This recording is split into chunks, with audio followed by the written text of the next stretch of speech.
this row over whether the UK should launch a national inquiry into the grooming gang scandal has intensified this afternoon, as the Speaker confirms there will be a vote on a Tory amendment to launch a fresh investigation, what some would describe as the first specific investigation nationally into the grooming gangs issue.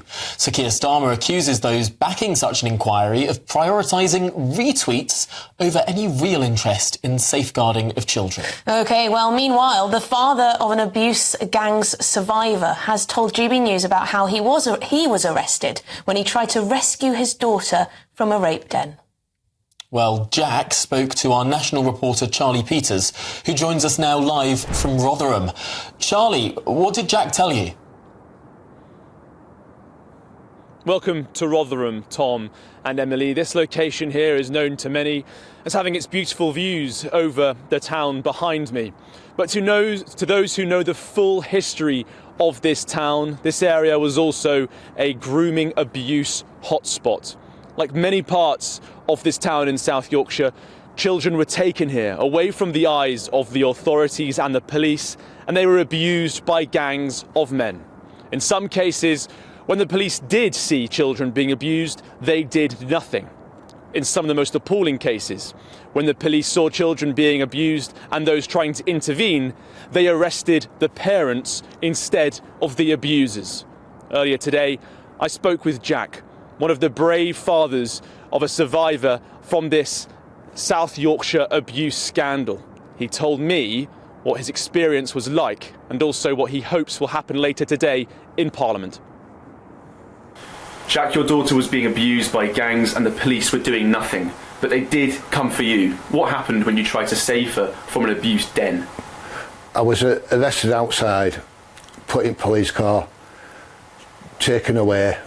We lived up next estate, so as we were passing, the stopped car told me that I would be arrested, to go in house and don't go back. I was that mad and furious, I went back to the flat. Within a few minutes, police were back, but this time in a van, and it were only a few minutes. So there must have been some on the street waiting, because they must have known I was going back. So they were watching this flat where your daughter was being abused. They weren't going in to save her, but they did go in to arrest you twice. Yeah, they arrested me second time, took me down to the police station, kept me in there. About an hour and a half later, they come into, because they didn't put me in a cell, they put me in a room. They took me out of the room, took me out through the police station, into the front bit with public, go to report crimes. Took me outside and said, right, go home, because if you go back to that flat, we're going to arrest you for stalking.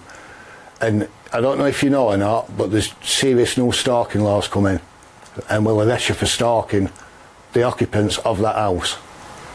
Extraordinary. Yeah. Now, this is Rotherham. Yeah. This town, it's well known what happened here, but there are so many different towns where fathers just like you were also punished for trying to save their daughters from abuse gangs, and there have been cover-ups, and the police haven't done enough. Right now, we've got this vote coming in for a national public inquiry. Labour say they're going to get rid of any MPs who'd vote for this. What's your view on that?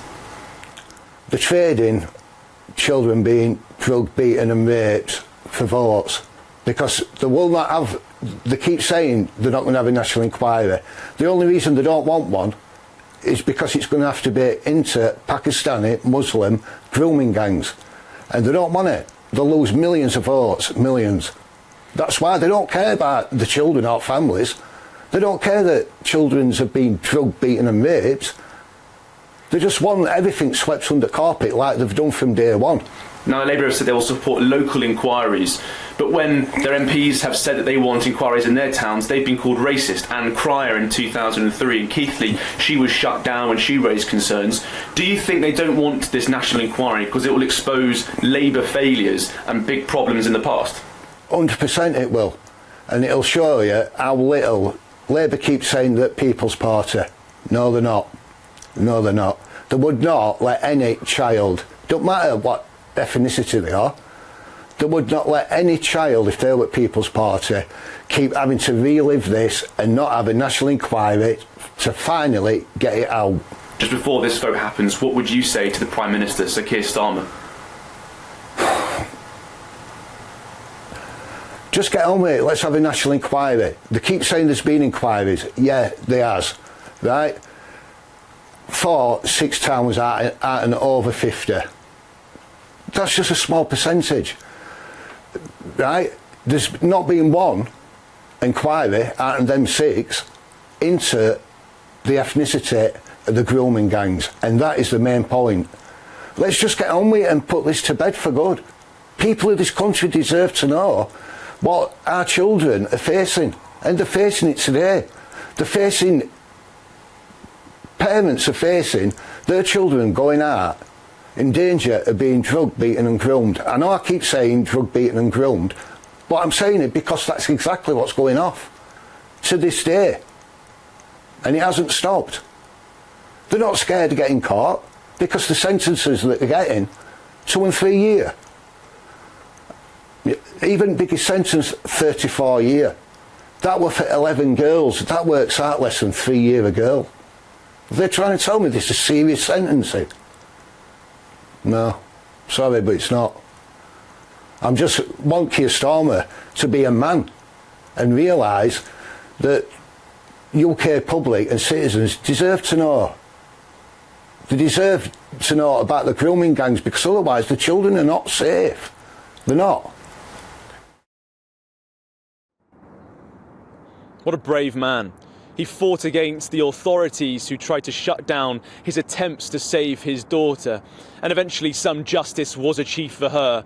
Almost 20 years after she was abused, when the National Crime Agency launched its Operation Stovewood investigation into Rotherham. It was a historic investigation for allegations of child sexual exploitation. One of her many abusers was jailed, but so many more in this town and across the country have avoided that justice.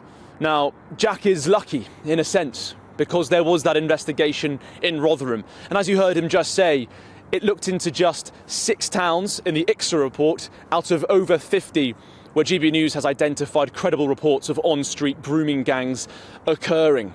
But he has continued campaigning, even though there has been some justice in Rotherham, because he wants the investigation that happened here in South Yorkshire to be repeated into every town and city across the country where this appalling travesty has occurred.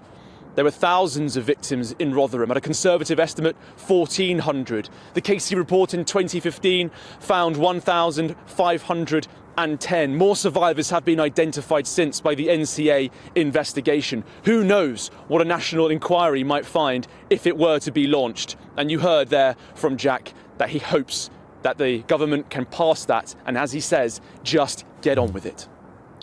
Charlie, such a powerful piece, and how telling that, thank goodness Jack was from one of the 6 places that were investigated. But there are at least 54 that haven't been yet. How many more Jacks are there that haven't seen justice, that haven't seen closure, that haven't seen any kind of retribution? Really, really shocking stuff. Charlie, we're going to be catching up with you, of course, throughout the programme, but thank you very much indeed for joining us at the top of the show. Can you imagine that? You find out that your daughter is being abused in what's been described as a rape den. You go to try and rescue your daughter and you find yourself arrested. And then your daughter has to wait 20 years for some kind of justice. I mean, this is a story that's been replicated across the country, and thank goodness Charlie Peters is there bringing this story back away from the political squabbles to the voices of the survivors and their families. It's an incredible story in the true meaning of the word, really. Well, we should say that in response to the grooming gangs scandal, South Yorkshire Police has issued this following statement.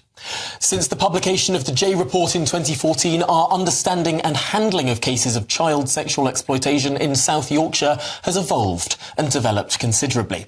We have shaped our policing response after listening to the experiences of victims and survivors of these horrific crimes, and their courage and bravery has instigated this crucial change to policing. Yes, the force has publicly recognised its past failings in terms of its response to child sexual exploitation, and we remain absolutely committed to safeguarding victims of exploitation in any form and conducting thorough investigations to bring the perpetrators of these crimes to justice. If you are concerned about child exploitation, or if you think you are being exploited, please report it to us so we can help.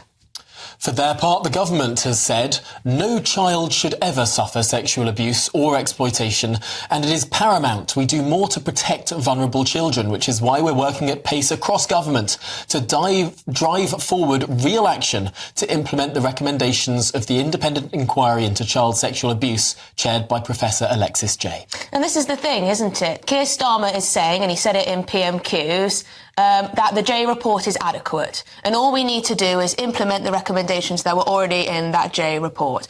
But of course, as Charlie and many others have pointed out, it was limited in its scope in terms of time frame, and also the fact that it didn't just focus on these types of grooming gangs, and it didn't focus on many towns at all, did it? It's strange. In some ways, it was far too limited because it only looked at 6 of these towns. But in other ways, it was far too broad because it also looked at Jimmy Savile and the Catholic Church and all different types of child sexual exploitation in the wake of those scandals at the start of the last decade.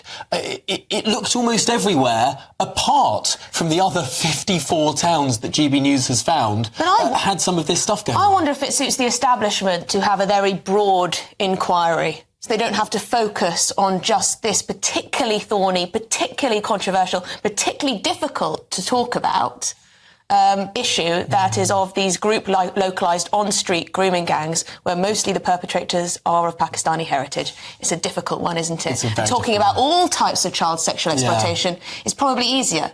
Yeah.